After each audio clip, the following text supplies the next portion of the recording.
Pasé la mayor parte de mi vida en esta casa. Cada pared contiene historias de mi juventud, momentos de intensa alegría y otros de profundo dolor.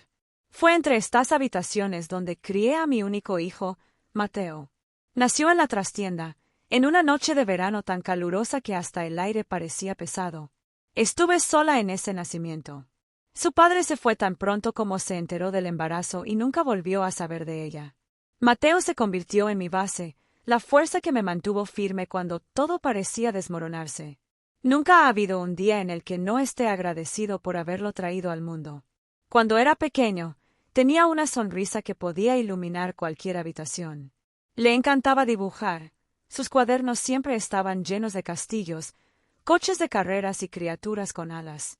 A los 12 años reparaba radios viejas para sus vecinos. A los 17 años abrió su propio taller, sencillo pero lleno de ideas. Siempre supo recorrer su camino con determinación. Solía decir que la pobreza era como un atolladero, si se cruzaba con cuidado, se podía pasar sin hundirse. Y pasó. Mateo convirtió los obstáculos en peldaños. Con el tiempo, se convirtió en un hombre consumado. Comenzó a trabajar con dispositivos electrónicos, luego invirtió en tecnología y, posteriormente, fundó su propia empresa de software. Tenía el don de transformar todo lo que tocaba. Apenas podía seguir el ritmo de su vida. De repente, hubo reuniones en otros países, empleados, grandes decisiones, pero a pesar de ello, se esforzó en estar en casa los domingos. No importaba de dónde viniera, siempre encontraba la manera de sentarse en la mesa de nuestra cocina, con su café y su tostada, para contarme la noticia. Él nunca me dejó de lado. A los 33 años conoció a Laura. Solo mencionó que se conocieron en una conferencia. Era hermosa, refinada y siempre parecía estar un paso por delante, con esa manera de ser de quien no deja lugar a acercamientos fáciles. Intenté con todas mis fuerzas vincularme con ella porque Mateo parecía realmente feliz. Intenté encontrar cierta afinidad, aunque ella siempre mantuvo una distancia cortés, como si yo fuera solo una parte tolerable de su vida.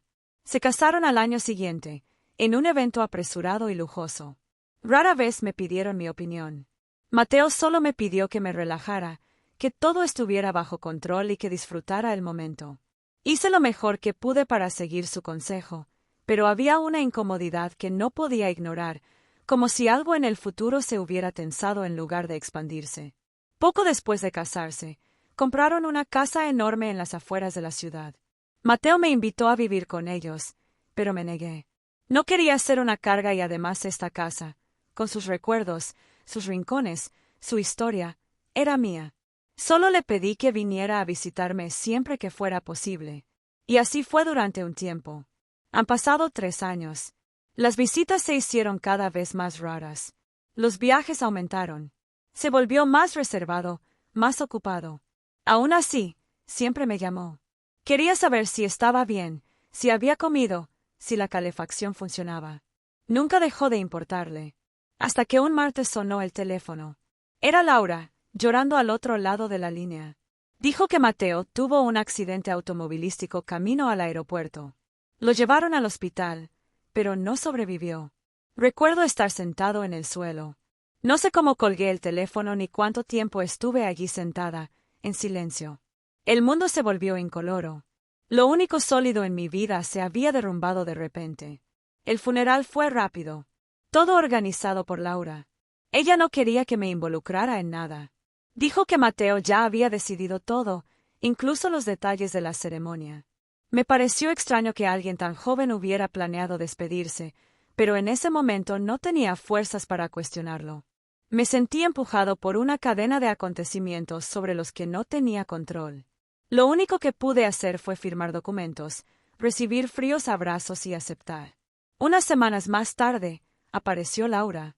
Dijo que Mateo le había dejado todos sus bienes y que su deseo era brindarle protección a ella y al niño que esperaban. Mencionó un testamento, un seguro, cuentas bancarias, cosas que nunca supe. Me quedé en silencio. Nada de eso importó. Mi hijo se había ido y con él todo lo que había construido. Fue entonces cuando me dijo que estaba esperando un hijo y que Mateo sabía del embarazo. Dijo que tenía todo preparado antes de partir. Un hijo. Mateo murió sin siquiera decirme que iba a ser padre. Recibí esta noticia con una mezcla de dolor y esperanza. Si todavía había algo de él en este mundo, una parte viva de él, entonces yo también tenía una razón para seguir adelante. 9 meses después nació el bebé. Laura eligió el nombre de su padre, Mateo. El mismo nombre. Cuando fui a su encuentro, ella solo me permitió observarlo desde la puerta del dormitorio, como si fuera un extraño. Dijo que estaba durmiendo, que otro día sería mejor. Ese otro día nunca llegó. Con el paso del tiempo, Laura se destacó en el mundo empresarial. Tomó el control de las empresas que Mateo había construido, apareció en eventos, cortó cintas en la nueva sede. El niño creció rodeado de niñeras, entre viajes y colegios privados. Rara vez me mostraron fotos, de vez en cuando una breve videollamada. Nunca tuve un espacio real en su vida. Lo intenté todo. Escribió cartas, envió regalos. Nunca recibí una respuesta. A veces me sorprendía preguntándome si ese niño era realmente mi nieto. No por su apariencia, no se parecía mucho a Mateo, sino por esa distancia gélida, ese silencio que dolía. Aún así, traté de entender. Tal vez Laura simplemente lo estaba haciendo a su manera, criando a su hijo como mejor le parecía. Pero todo cambió una tarde de invierno. Un amigo mío que trabajaba en el registro civil vino a visitarme. Noté que estaba extraña, inquieta. Después de un tiempo de conversación, me lanzó la bomba. Había visto el certificado de nacimiento del niño y el nombre de Mateo no aparecía como el del padre. Ni siquiera una mención. Solo el nombre de Laura. Le pregunté si podría ser un error. Ella dijo que no, que lo había comprobado cuidadosamente. Me quedé anonadado. Intenté pensar que tal vez Mateo no había tenido tiempo de firmar nada, que la muerte lo había sorprendido demasiado pronto. Pero algo dentro de mí se rompió allí. Un crujido silencioso. Y entonces comencé a investigar. Tiré de los hilos con cautela. Hice preguntas, revisé documentos. Cuanto más miraba, más contradicciones encontraba. Fechas que no coincidían, fotos con signos de edición, conexiones que no aparecían en los registros. Sentí que necesitaba descubrir la verdad, no por mí, sino por él. Ya había perdido demasiado. Yo tampoco dejaría que se borrara la memoria de mi hijo. Empecé con copias del testamento. Laura solo me había enviado una hoja impresa, sellada, sin firma alguna del puño y letra del propio Mateo.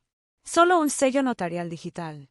Revisé mis propios archivos, facturas antiguas, cartas, documentos guardados, y no encontré nada que probara un cambio en el testamento. La última versión que conocí fue la que Mateo me mostró aproximadamente un año antes de morir. En él, yo era responsable de su patrimonio en caso de su muerte. Habló con entusiasmo sobre utilizar parte del dinero para crear una fundación. Quería que su nombre representara algo más grande que la riqueza. Lo llamó su testamento idealista, como si todavía creyera que podía cambiar el mundo de alguna manera. Pero después de su muerte, este documento simplemente desapareció. Laura afirmó que había hecho uno nuevo poco antes del accidente.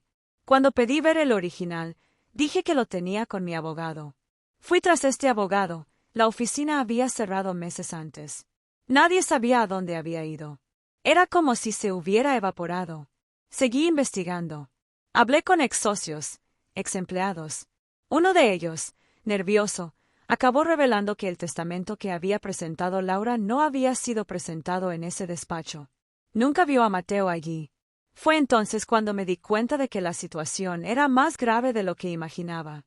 Me acordé de Ana, una amiga de Mateo que también era abogada y había trabajado con él en varios proyectos. Desde el funeral no habíamos hablado. Envié un mensaje breve, sin muchos detalles. Ella respondió más tarde esa noche. Vino a mi casa. Hablamos durante horas. Ana me dijo que ella también había notado algo extraño en los meses previos a la muerte de Mateo. Parecía inquieto, preocupado. Le había confiado que estaba pensando en separarse de Laura. Incluso contrató a un detective privado. Nunca dijo por qué, pero le dio a Ana el nombre del hombre. Me puse en contacto. El investigador se resistió al principio, pero cuando me identifiqué como la madre de Mateo y le pregunté la verdad, nada más, accedió a recibirme. Su oficina era una habitación oscura en un antiguo edificio del centro. Me mostró una carpeta llena de documentos, fotografías, informes, grabaciones. Mateo sospechaba de Laura. Pensé que me estaban traicionando, no por uno, sino por varios hombres. Había observado movimientos financieros inusuales, transferencias sospechosas a cuentas en el extranjero y personas desconocidas que entraban en su casa durante su ausencia. Todo grabado. Pero lo que me dejó perplejo fue una de las grabaciones. En él, la voz de Laura era clara. Estaba hablando con un hombre. Dijo que estaba cansada de fingir, que Mateo le impedía vivir, que merecía tenerlo todo. Lo llamó idiota, dijo que nunca supo nada. Y entonces vino el golpe final. Afirmó que el niño no era de Mateo, que el verdadero padre estaba en otro país, que no importaba, nadie se enteraría jamás. El apellido de Mateo ya estaba definido y Laura estaba segura de que nadie podría cambiarlo. El investigador le había dado toda esta información a Mateo unos días antes de su muerte. Le pregunté si había hecho algo con todo eso. Me dijo que Mateo tenía programada una reunión con un abogado, que planeaba cambiarlo todo, bloquear el acceso de Laura a las cuentas, a las empresas e iniciar el proceso de divorcio. Estaba decidido, pero no tuvo tiempo. El accidente ocurrió 2 días después de esa cita. La palabra accidente empezó a sonar en mi mente como una campana insistente. Repetí en mi mente muchas veces, accidente, accidente.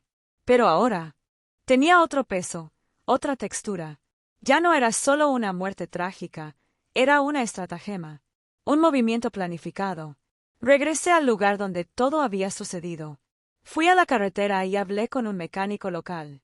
Le pregunté si recordaba algo y me confirmó que sí, el coche había sido remolcado hasta su taller. Comentó que le parecía extraño el estado de los frenos, estaban prácticamente destruidos y faltaba una pequeña válvula encargada de regular la presión. Dijo que se lo mencionó a los expertos, pero este detalle nunca apareció en el informe final. Pedí una copia del informe. Fui a la comisaría. Me tomó semanas esperar hasta recibir el documento.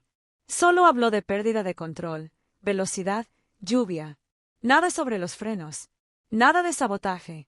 Le mostré a la policía los expedientes del investigador, fotos, audios, documentos. Respondieron que no era suficiente, que necesitaban nuevas pruebas concretas para reabrir el caso. Habían pasado los años. Dijeron que ya no había manera de probar nada. Pero ya lo sabía. Sabía que Laura había mentido. Que ese niño no era mi nieto. Que ella había robado la identidad de mi hijo y había intentado enterrarlo incluso después de su muerte. Quería borrarlo, conservarlo todo. Regresé a casa con una ira y una tristeza que nunca antes había sentido. Antes de entrar me detuve en el pasillo escuchando el silencio. Era extraño que todo estuviera todavía en su lugar. Los muebles, los cuadros, la tetera colgada junto a la estufa. Como si nada hubiera pasado. Como si la verdad que acababa de descubrir no hubiera sacudido los cimientos de mi mundo. Me senté en esa vieja silla del comedor, la misma que me había regalado Mateo cuando consiguió su primer cliente importante.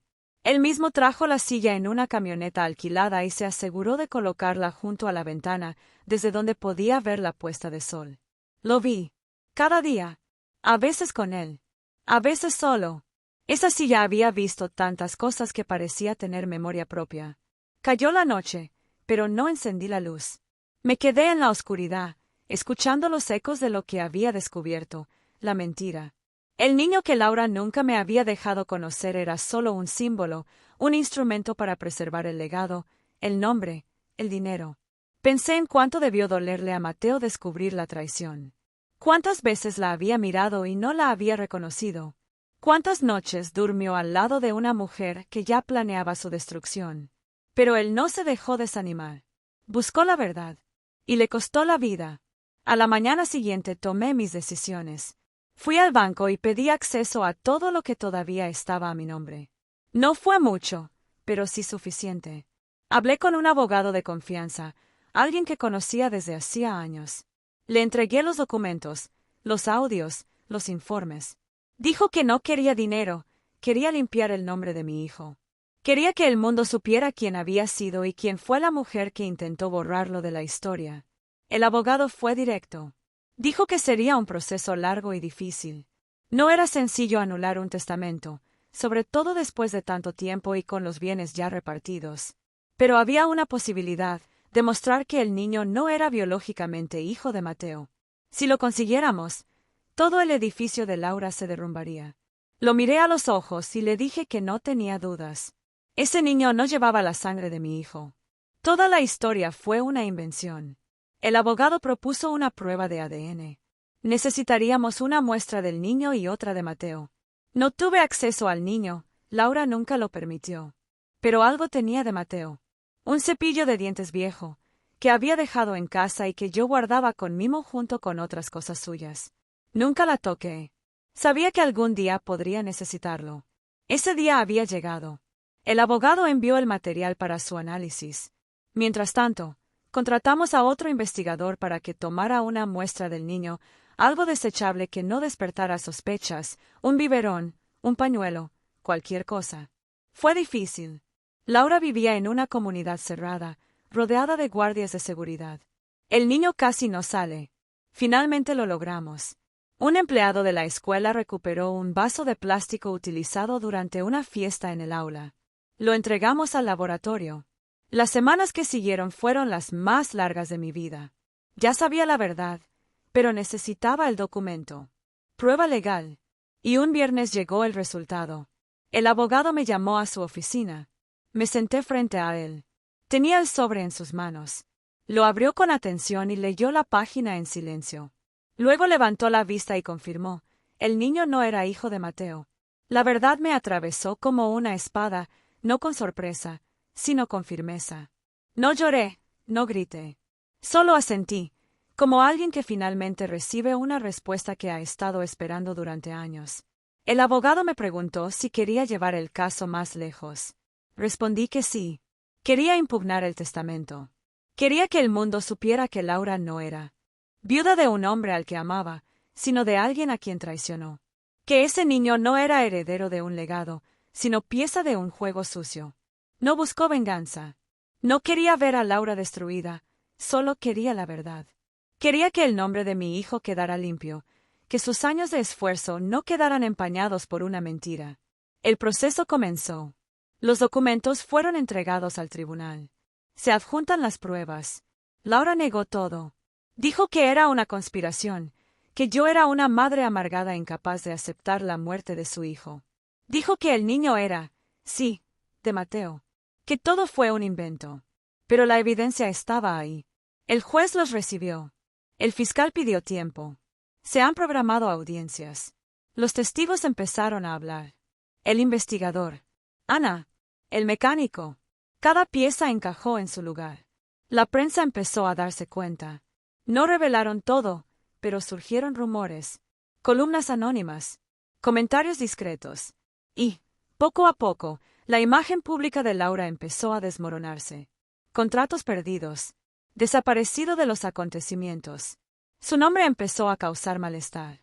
Mientras tanto, yo todavía estaba allí, sentado en la misma silla, contemplando el atardecer. Con dolor, pero también con recuerdo. Y con la certeza de que la verdad, tarde o temprano, siempre encuentra la manera de salir a la luz. Su obsesión, su desequilibrio, su resentimiento, no respondía nada. No porque no me doliera, sino porque sabía que el tiempo jugaba de mi lado. Cada mentira meticulosamente construida comenzó a desmoronarse ante la evidencia. Cada argumento que intentaron sustentar se evaporó cuando surgió una grabación, una declaración, una firma faltante. Sirvió. Y aunque cada día llevaba una carga que parecía aplastarme, nunca me dejé caer.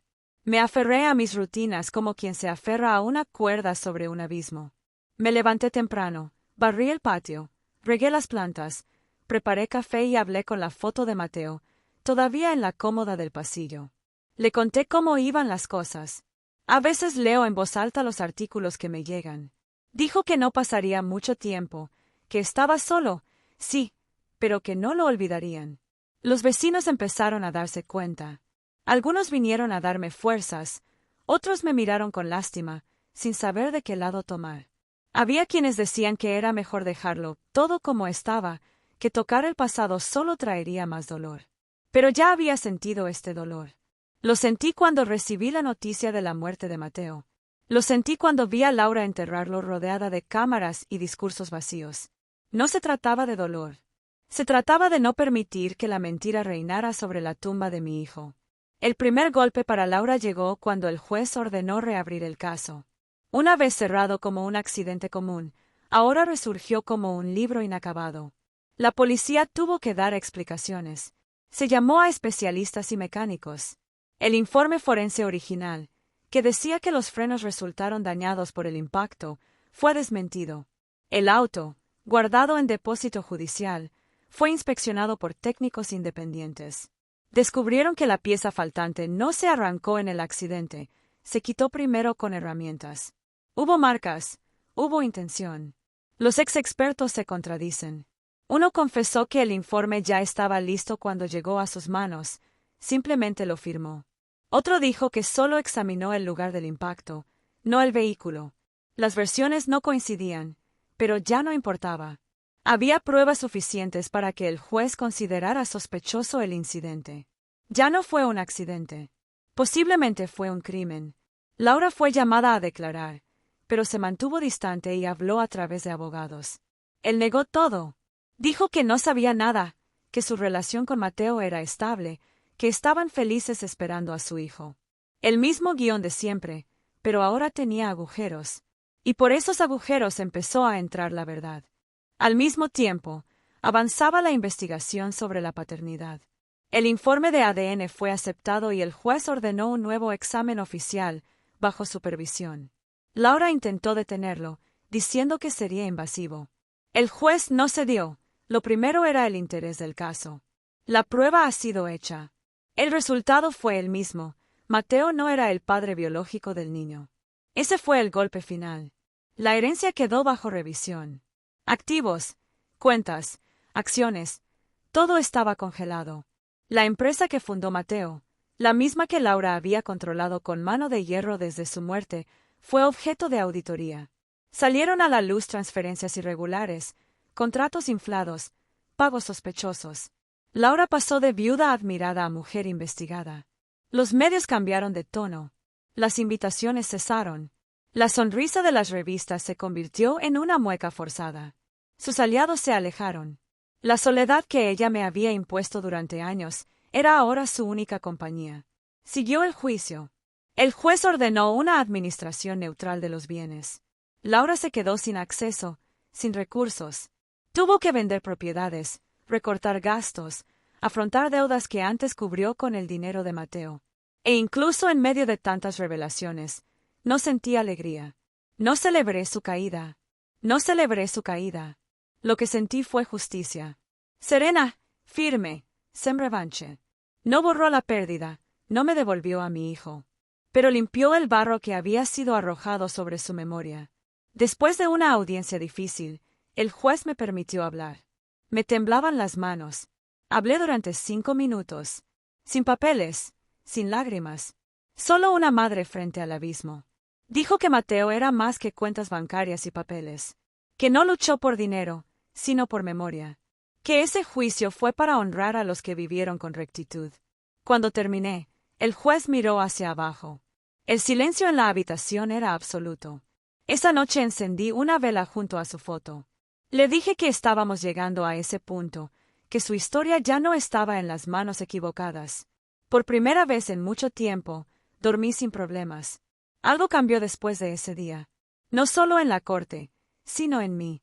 Mi voz, ignorada durante tanto tiempo, encontró eco. Y hablé sin odio. Hablé con la verdad que me había sostenido desde la noche en que supe que mi hijo ya no respiraba. La prensa empezó a contar la historia con mayor claridad. Dejaron de llamarme simplemente la madre. Usaron mi nombre. Algunos periódicos recordaron la carrera de Mateo. Otros, de mi lucha. Ana me leyó por lo que valió la pena. Ella, siempre presente, sin pedir nada a cambio. A veces traía pan, fruta, flores. Cenamos juntos en el patio, como si el mundo exterior no se estuviera desmoronando. El proceso legal se prolongó. Los abogados de Laura intentaron apelar todo. Pero la verdad, después de todo, era indiscutible. Cuando se anuló el testamento falso, Me senté frente a la ventana con una taza de té. Respiré profundamente. El papel que utilizó para llevar todo fue declarado inválido. El último testamento válido era el que Mateo me había mostrado en la cocina. Con tu firma, tus ideas, tus deseos. Esto me devolvió no solo los bienes, sino también el derecho a hacer lo que él quisiera. Con Ana y el abogado creamos la Fundación Luz Mateo. Apoyar a los jóvenes con ideas, como lo hizo él. Para dar herramientas, oportunidades. Transformar el talento en camino. Mientras tanto, Laura se ahogaba en demandas, por falsedad y fraude.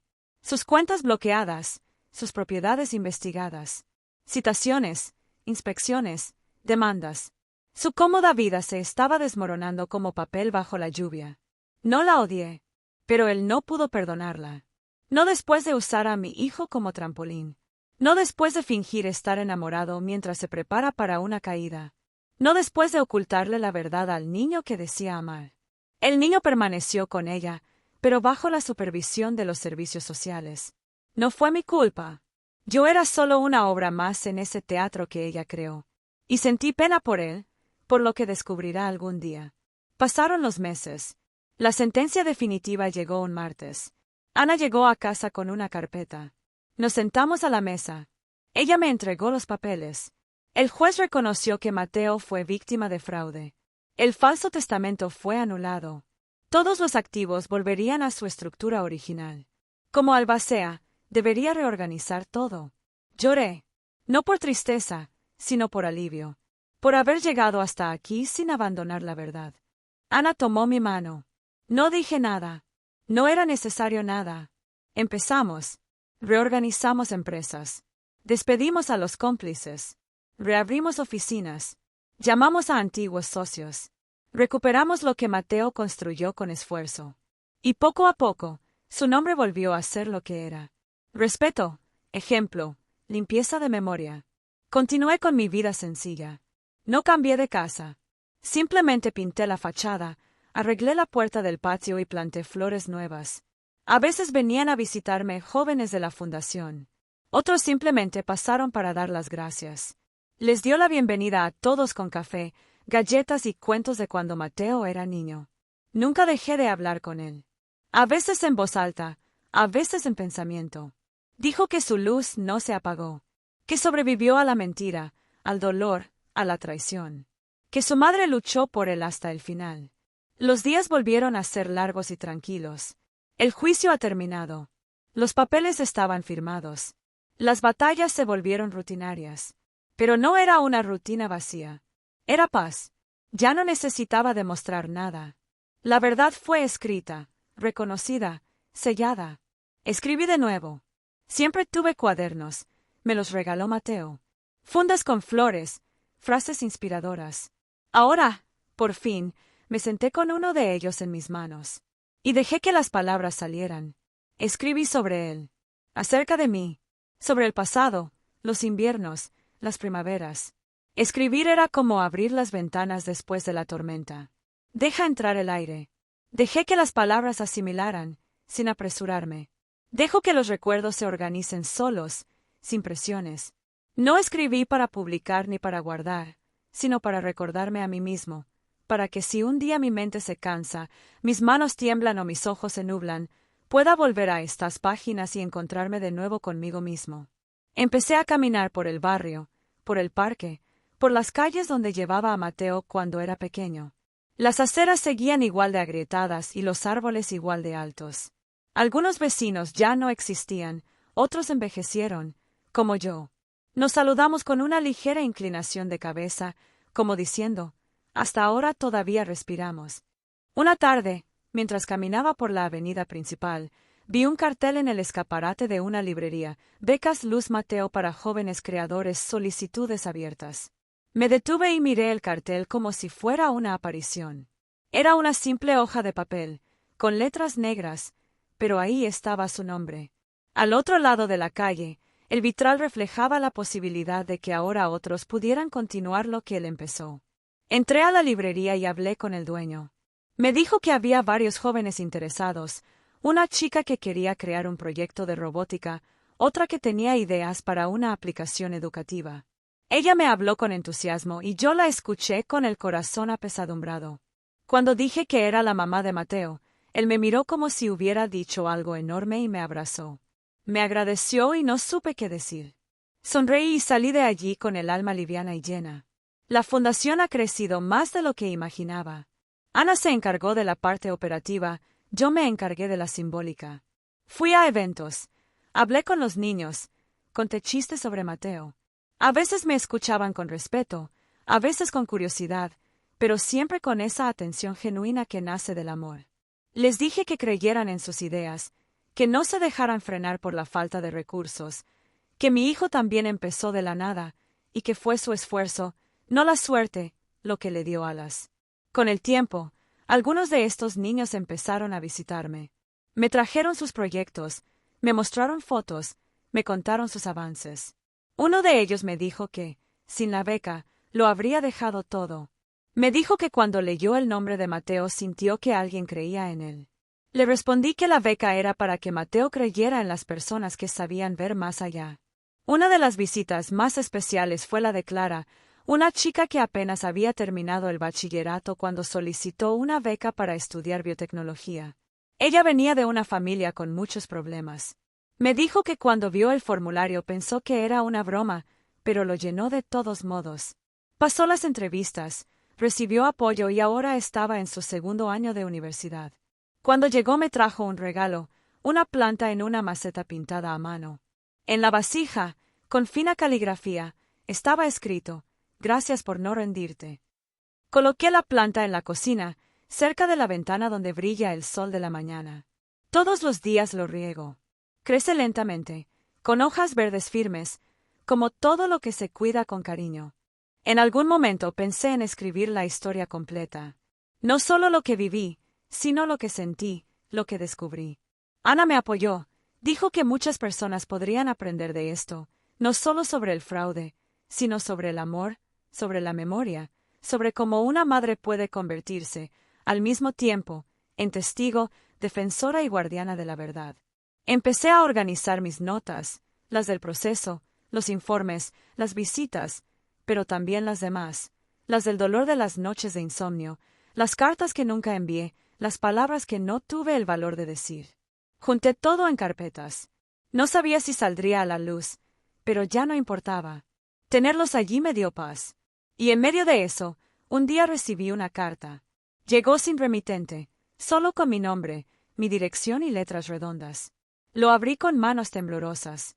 Era de Laura. Me dijo que lo había perdido todo, que estaba sola, que a su hijo lo habían retirado los servicios sociales y estaba con una familia de acogida. Laura pidió perdón reconociendo que no era suficiente, pero quería que yo supiera que ella no actuaba por odio, sino por miedo y ambición, que se salieron de control. Si pudiera volver atrás, lo habría cambiado todo.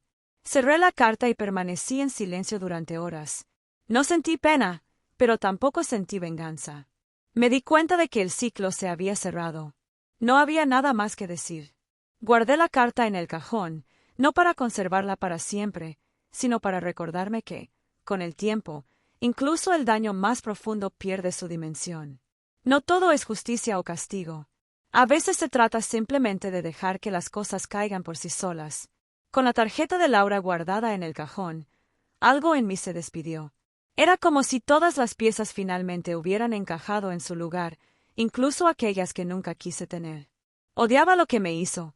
Odiaba no poder mirar a Mateo como solía hacerlo, pero odiar la mentira sería mantenerla viva dentro de mí, y ya no quería eso. La fundación siguió creciendo. Los jóvenes que se sumaron al programa se ayudaron entre sí y crearon redes. Algunos venían de lugares lejanos, otros de barrios difíciles. Pero todos tenían algo en común: el deseo. Y eso fue lo que Mateo siempre valoró más, ni los títulos, ni las recomendaciones, sino las ganas. Les conté historias de cuando Mateo construyó su primer equipo con pedazos de chatarra, cuando me vendió una radio vieja para recaudar dinero y al día siguiente le arregló la radio gratis a su vecino. Cómo utilizó macetas vacías como parlantes y dibujó sus prototipos en servilletas de papel. Una de las niñas me dijo que cada vez que dudaba de sí misma pensaba en Mateo como si fuera su hermano mayor. Ella imaginó lo que él le diría y eso la mantuvo adelante.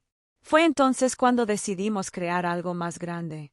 Ana sugirió que encontráramos un espacio físico donde los becarios pudieran reunirse, experimentar, aprender, fallar y volver a intentarlo. Encontramos un almacén en el oeste de la ciudad. Equipamos el lugar con computadoras, mesas grandes, pizarrones y herramientas. Pintamos las paredes con frases de Mateo, extraídas de correos electrónicos, entrevistas, sus cuadernos de ideas. No sabíamos si funcionaría, pero tan pronto como abrimos las puertas, se presentaron más de 100 personas. Algunos no querían irse. Siguieron reparando, construyendo prototipos, probando circuitos. Se oía el ruido de la música, de los teclados, el olor a café instantáneo y a plástico quemado. Pero sobre todo había esperanza. El viernes caminé lentamente entre las mesas, los saludé, escuché.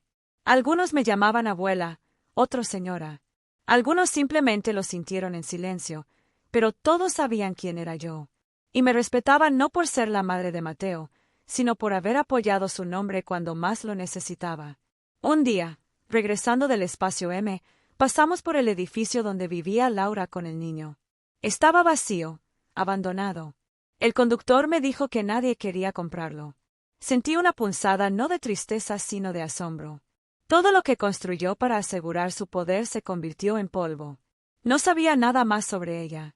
Él nunca respondió a mi carta, pero le escribí, no para perdonarla ni juzgarla, sino para decirle que la verdad ya estaba dicha y que todos tendrían que vivir con lo que hicieron. En mi corazón solo guardaba el recuerdo de Mateo y la obra que aún estaba viva.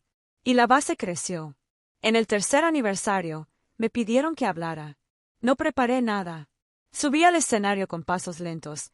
Tomé el micrófono y respiré profundamente.